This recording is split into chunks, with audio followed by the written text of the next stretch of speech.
We're back. This is civil by the way, make sure you mention what I was going to. This is Civil Discourse Now. I'm Mark Small. I'm an Indianapolis attorney, co-host with Paul Ogden. He's also an Indianapolis attorney. Our guest is David Lumley, who is a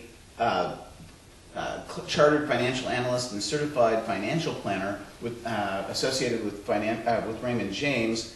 His offices are at 3021 East 98th Street here in Indianapolis, and his number is 317-218-3156. If you have any financial planning matters, or want to talk about economics, or you're a Purdue alum and want to needle him about the fact that he doesn't know very much about Purdue athletic trivia. Mark, you did that very well. Thank you very much. Oh, you're welcome.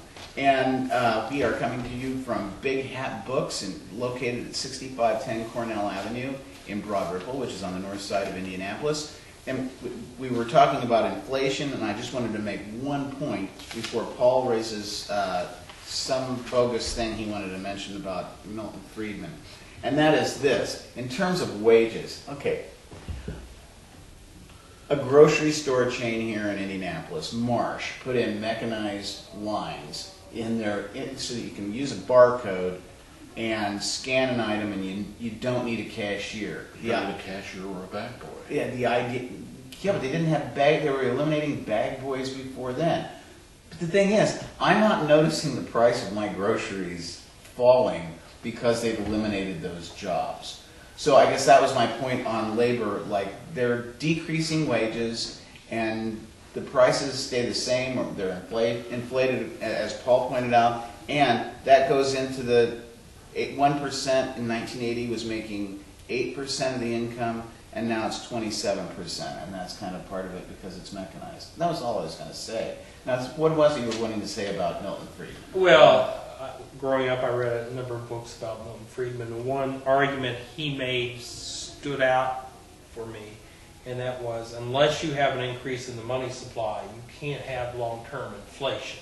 That if the price of gasoline goes from $3 to $4 a gallon, you have less money to spend on something else, so the product of that other thing is going to decrease. I was going to ask you about that, because we dumped a lot of money into the economy.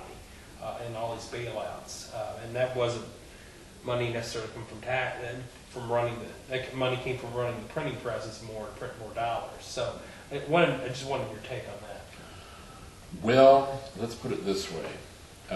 If you go back to 2000, we'll use that as a starting point, because there are arguments that say, well, the problems in the economy started long before that, as far as Fannie Mae and Freddie Mac are concerned. But like 1981 when Ronald Reagan was in.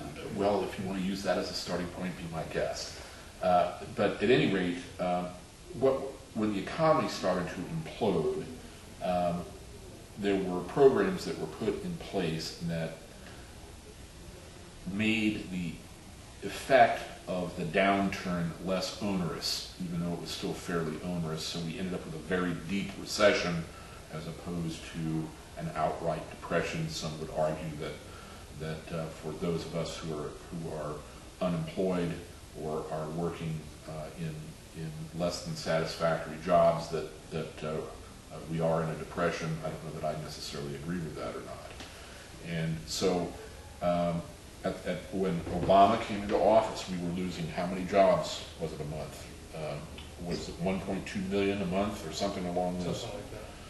And then we're now creating 100,000 jobs a month, or roughly thereabouts, in the private economy. So we are coming off of very, very depressed levels. They are levels that are not satisfactory to people looking for work. They're not satisfactory to politicians, and the blame game has been played here for the last several months. As to whether or not we've got, did federal stimulus help? It lessened the impact of the downturn. It was still negative, but it wasn't as bad as it could have been. So if we jettisoned the Bush tax cuts in that deal, that would have been, I mean, that was one thing that was being pushed, but the Republicans insisted that they keep. And never mind, I know you're just going to say. I'm listening to you. Go ahead. I'm just saying that if we had sought more income in revenue from the top 1% in particular, or half of 1%, that would have put more money into the economy instead of putting it into vaults in Gstaad, Switzerland or something. So people would have had the money and been able to spend it. And this is an argument Mark and I often have. If you were to confiscate all the money that the 1% made, that I've never advocated that. Still would not raise that much revenue. The middle class is the, you have to, if you want to raise a lot of revenue, you basically have to get off that 1%, come down into the middle class. We don't have a middle class, really. Well, we're losing it apparently. I would tend to agree that the middle class is getting smaller and smaller as time goes on. You know, when you consider that the average income for a family of 4 is 43,000, that is basically stagnant for the last 10 years. And obviously, given what's gone on in terms of costs of education, costs of medical care, so on and so forth, the purchasing power of that income has dropped rather substantially, I think we can argue. Yeah, but at the same time, the cost of a lottery ticket here in Indiana It's still $1. is still $1. So everybody, you can't win if you don't play. And so there's always that just kind of glimmer of hope. Exactly. I recall when I was struggling at one point in my life, my mother said, well, do you play the lottery? She was suggesting I should maybe take that up and spend more money. It's not really good advice. As a retirement plan. As a retirement plan. My father one time said the book I should read. He said, I got this book, you got to read it. Great story. You got to read it. It's by this guy. It's How to Win the Lottery. And I said, a couple of questions. He said, okay. I said, on the cover, does it say this guy ever won the lottery? And he said, well, no. If he had won the lottery, don't you think they'd put it on the cover in order to market the book? It makes sense, right? He said, well, yeah. I said, why are you reading a book on how to win the lottery by someone who's never won the lottery? The guy who was winning the lottery, he was winning the lottery by selling books on how to win the lottery. But that's... Yeah. I want to ask about debt. How much is the debt now? I think we're talking off air. 40 cents of every dollar that we spend. We're spending, right, goes to pay debt service. Pays debt service. And, That's a lot. And how much is it of the GDP? I believe it's 60% and rising. We are not as bad off as, say, Greece, which is 150% of GDP. I think Italy is something on the order of 124% of GDP. And obviously things are getting worse for them. Once you get past, and this is again what other economists have been saying, once you get past 90% debt to GDP, it becomes very, very difficult for the economy to grow.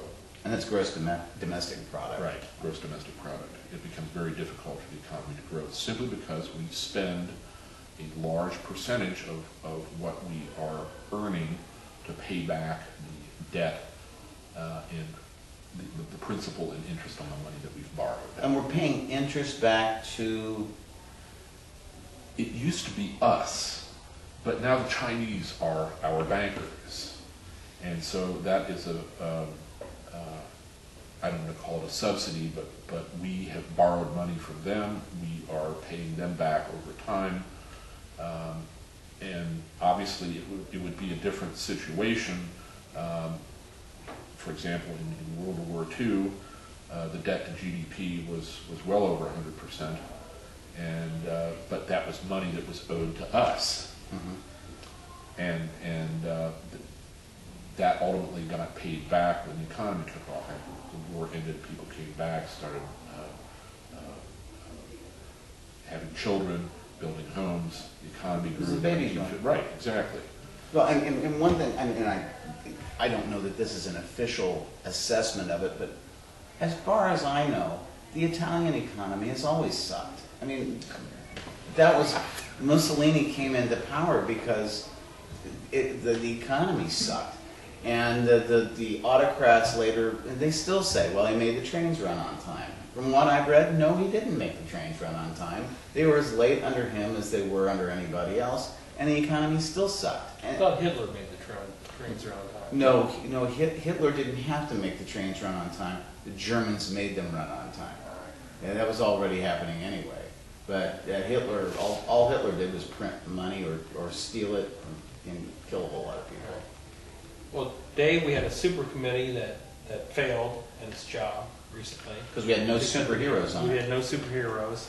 If you were on the super committee, how would you approach the debt? I assume you think the debt is a problem. Yes. What you said. In the short haul, no. In the long haul, that's what's going to really undermine the economy. Part of the people who oppose raising taxes are, the argument is you don't raise taxes during a recession. But how do you close the gap on the debt? Cutting spending, raising taxes, You're going to have to combination of both? you're going to have to do a combination of both. I'm of the belief that you are going to have to transform Social Security and especially Medicare and Medicaid. Social Security, as I understand it, is a relatively easy problem to fix insofar as you can raise the retirement age. I think most of us can retire with full benefits at roughly 67 years old. And if you raise that slowly over time, that takes some of the pressure off of the system.